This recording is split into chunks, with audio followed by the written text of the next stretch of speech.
let me go to your questions and your shout outs. I had several come in over the past few weeks about a couple of topics. Of course, last night, or last week, here we go.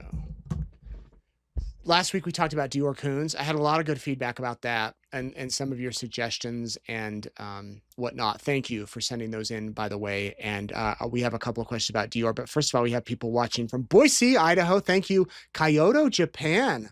Barcelona, Spain. Thank you. Nigeria, Iceland, Chile, Mongolia, Sri Lanka, Zurich, Switzerland, and Tbilisi, Georgia. Awesome. Thank you all so much for watching and supporting eastidahonews.com. A couple of shout outs tonight. We have Amina Patel, thank you. Luca Romero, thank you. Alina Novak, Mateo Alvarez, Nia Thompson, Ravi Erickson, thank you very much. Darius Walker, Julie Desai, sorry, Julie, if that's wrong, and Kyoko Tanaka. Wow, what a varied group. I love all of your names, and I love that you're watching. Thank you very much. Now let's get to your questions. Nate, I just joined in following the Daybell case, and I'm getting caught up. I started from the very beginning. What was Lori Vallow's relationship like with Chad Daybell? How did that influence the investigation into her children's death? Her relationship with Chad, they met at a Preparing a People conference, which is like a prepper type conference. They instantly hit it off. She loved his books. He was an author. He liked her beauty, I think. And from there, they started an affair. And they believed or said they believed that they were gods and goddesses. And how did it influence the investigation? Well, they refused to cooperate with investigators. Her children were killed. His wife was killed. Her husband was killed. They've been found guilty of murdering all of them. Her nephew, who had money, there was an attempted killing on him. He survived, and that's why she's being sentenced next week. And that's just a nutshell. So go watch all the Courtroom Insiders and all the trials, and then let me know if you have that question. Nate, what role did religious beliefs and apocalyptic ideology play in Lori Vallow Daybell's actions? Do you think she really believed the stuff she was preaching? I do believe she believed most of it, maybe all of it. I do think, based on my interaction with her, my interview with her, and my correspondence with her over the years, and what I've heard from people who have corresponded with her over the years, she believes it. I don't know if she believes all of it. She believes it. Chad, I don't have a clue. I've never spoken with Chad other than in Hawaii. I've never been able to get a gauge on where he stands, but yeah, I think that she believes it. What mental health defenses were there, if any, were raised during Lori's trial? There weren't any mental health defenses raised. In Arizona, she represented herself and she wasn't going to go near there. And then in Idaho, her attorneys thought she was incompetent, but the court disagreed and they did not use mental health as a defense or whatever. And so it didn't really come up. Nate, what major pieces of evidence have hindered the resolution of the Deorr Kunz case? Well, there hasn't been any evidence, sadly, as far as where he's at.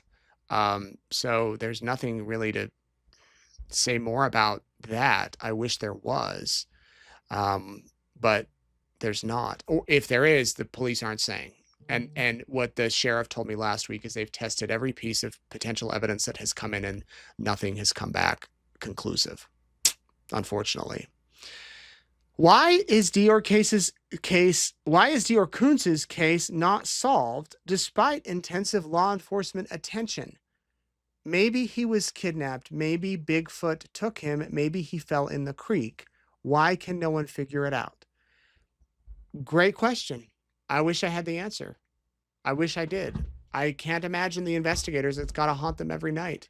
I mean, you think about that. This is one story, Deorr Kunz, when I, retire in 20 years, 25 years, my wife says I'll never retire, but maybe I will. I hope this is solved. And I'll tell you what, when JJ and Tylee were missing, every single day I thought, please don't let us have another Deorr. Where 10 years from now, we're saying, where are the children? Where are JJ and Tylee? Please let them be found. And they were. Nate, what inconsistencies were reported in the statements Deorr Kunz's parents gave? I'm sure there were some. The old Sheriff Bowerman he didn't give specifics as far as I remember. I'd have to go back and watch what he said. I know like Philip Klein, the PI, said none of them could even, it was basic stuff about what did you eat for breakfast that was inconsistencies. And stuff like that. And if you missed it, we had the PI Philip Klein, who has one theory, then the other PI David Marshburn, who has a completely different theory. We put them both up, and then we had the sheriffs, the previous sheriff who just retired, Steve Penner, who's led the investigation, and the current sheriff, and we had them talk. They're obviously, they can bring criminal charges, and they're obviously going to be more conservative in what they say. The PIs can kind of say whatever within reason. And so that's what it is. Nate, I have a question about Bryan Kohberger. Do you think the knife sheath will ever be released? Though, the evidence. That's a good question. I mean, I guess if it's admitted as evidence, I don't know what they'll do with it. I mean, it's evidence. There's photos of it, which I'm pretty sure we've seen already. What happens with evidence after a trial, in a lot of cases now, a high profile I can't speak to. I don't know what they're going to do with this. And with the Daybell, all the evidence is still sealed, which we probably need to go back and fight that. Anyway, and the judge has said it's sealed until things are wrapped up or whatnot. As far as evidence at the end of a trial, stuff that can be returned to the victims is, if it can't be, like if it's a vehicle that was used in a drug deal or something, often like there's a Hummer that the Bonneville County Sheriff's Office has that was seized in a drug deal. They used it. Sometimes there'll be auctions that they can sell evidence at. I've covered those where they sell bikes and TVs and iPads. It's like stuff that's stolen from Walmart or something in a theft. So I don't know what they're going to do with the Kohberger evidence, though, because I could see some like true crime sleuth going in and wanting to not buy it. I don't think they'd sell it. So good question. I don't have the answer to that. Nate, will Bryan Kohberger have to speak at his sentencing? I don't believe he'll have to. He could issue a statement, or he could stay quiet. The victims' families will get to speak. They're anticipating the sentencing hearing to last all day, could continue into the next day. So it could be Wednesday and Thursday, but we'll have to see.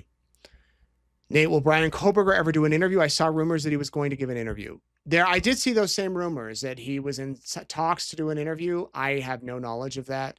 I would imagine one day maybe he will talk. Generally, I don't know if you'd call him a narcissist, but sociopath maybe. Generally, they do want to talk and share their story.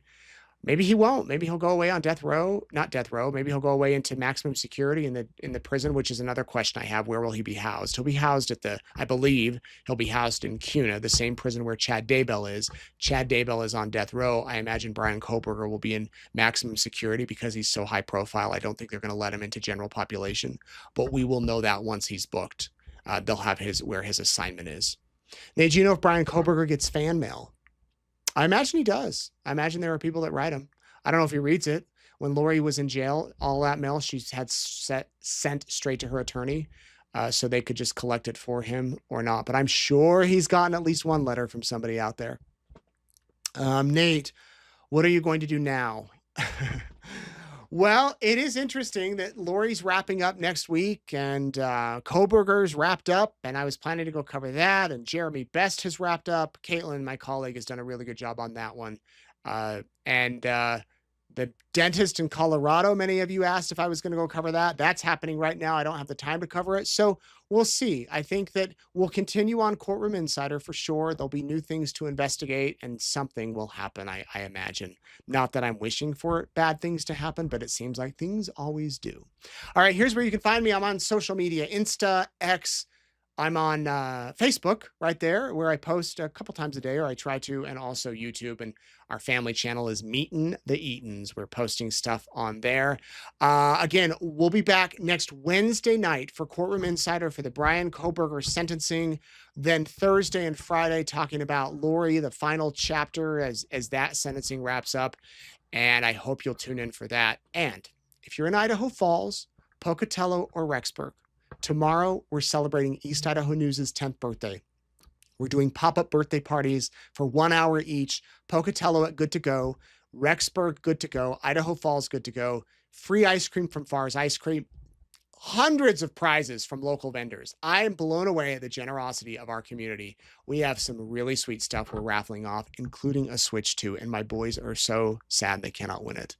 But we have a Switch 2 that we're going to raffle off along with TVs, date nights. Come out and see us. And if you come and say hi to me, please. I'd love to meet you. We will be out all day tomorrow doing these parties, and it should be a lot of fun. All right, everybody. Thanks so much for watching Courtroom Insider. We'll see you next Wednesday.